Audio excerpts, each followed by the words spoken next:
ये मैंने कहा था। तब लोगों ने हमसे सवाल पूछा था कि आप हवा में बात कर रहे हो। मैंने कहा था कि कुछ पॉलिटिकल पार्टीज और उनके संगठन, रिकॉर्ड पे है, आप देखिए जाकर, राहुल गांधी जी के ऊपर हमला करने की साजिश रची जा रही है, विदेश की भूमि पर रची जा रही है, और यहां हिंदुस्तान में उसका अमल होगा। अब 2 दिन से जो बातें सामने आई है, वो जो मैंने बात कही थी अगस्त के 1 तारीख को, उसको पुष्टि देने वाली ये बात है। इस देश के केंद्रीय रेल राज्य मंत्री, उत्तर प्रदेश के एक मंत्री सरकार की, महाराष्ट्र के बीजेपी के जो अलायंस है उनके एक विधायक और भी कुछ लोग, सभी एक ही भाषा में बोल रहे हैं कि राहुल गांधी के ऊपर हमला करने। कोई कहता है कि उनकी जुबान काट के जो लेके आएगा उसको मैं 11 लाख दूंगा, कोई उनको आतंकवादी कहता है, कोई उनके ऊपर हमले की बात करता है। ये एक षड्यंत्र है, एक साजिश की रचना है। जिस तरह से राहुल गांधी के नेतृत्व में इस देश का पूरा विपक्ष एकजुट हुआ है और होता रहेगा, उससे अगर किसी के मन में डर पैदा हुआ है तो लोकतंत्र में, इस देश के लोकतंत्र में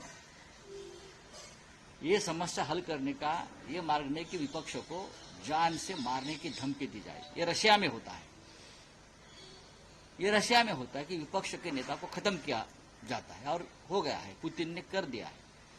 और भी देशों में हो सकता है जहां तानाशाही है, जहां लोकतंत्र नहीं है।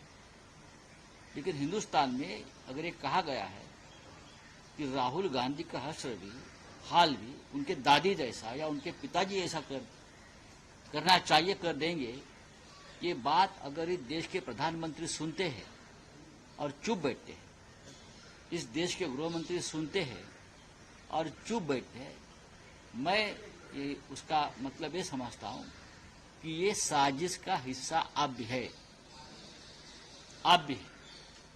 इसलिए हमें चिंता है और हम कंडेम करते हैं इस बात का, और खास करके ये 2 प्रमुख नेताओं की जो चुप्पी साधे उसके मामले में।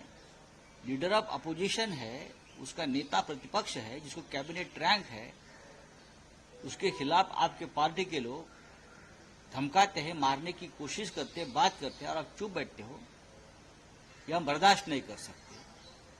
आज भी देश में सिर्फ संविधान नहीं, लोकतंत्र नहीं, तो विपक्ष के जो हमारे जैसे नेता है, राहुल जी जैसे नेता है, उनको जान को खतरा है। आज महाविकास आघाडीची बैठक असल्याचं सांगायचं, गणेश उत्सवानंतर और क्या है, तो महाराष्ट्र लगातार जिस तरीके से राहुल गांधी को टारगेट किया जा रहा है, महाविकास आघाड़ी, मैंने कहा ना, अभी मैंने बात रखी ना मेरे सामने, महाविकास आघाड़ी की क्या भूमिका रहेगी? महाविकास आघाड़ी में शिवसेना है, और मैंने ये बार बार कहा कि सबसे पहले बात मैंने उठाई थी 1 अगस्त को।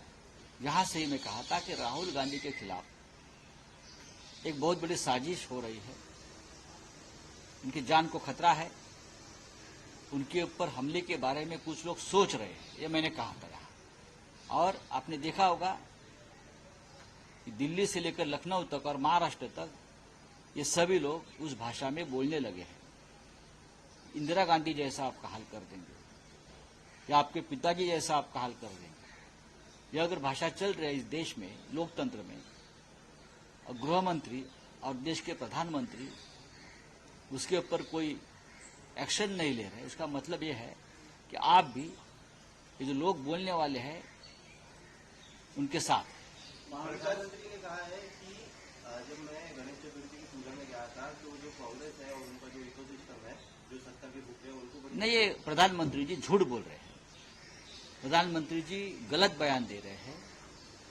इस देश का संविधान और प्रोटोकॉल आपको ये परमिशन नहीं देता है इस तरह से आप जैसे राजनीतिक नेता चीफ जस्टिस के घर में जाकर आरती करें और उसकी वीडियो उतारकर जनता के सामने पेश करें। प्रधानमंत्री जी को कानून और संविधान की कोई जानकारी नहीं है, प्रधानमंत्री देश की जनता को मूर्ख समझते हैं तो जनता मूर्ख नहीं है।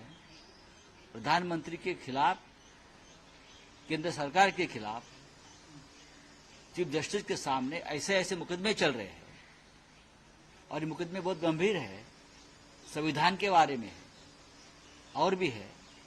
एक तो ये सभी मुकदमे चीफ जस्टिस ने नॉट बिफोर मी करना चाहिए, मैं नहीं चलाऊंगा, क्योंकि उनके और प्रधानमंत्री के मधुर संबंध की पुष्टि हो गई है, प्रस्तापित हो गई है। तो ये आप प्रधानमंत्री जी का जो खुलासा है वो और गुमराह करने वाला है और कंफ्यूजन में डालने वाला है। प्रधानमंत्री ने चीफ जस्टिस को अपने जाल में फंसा लिया है।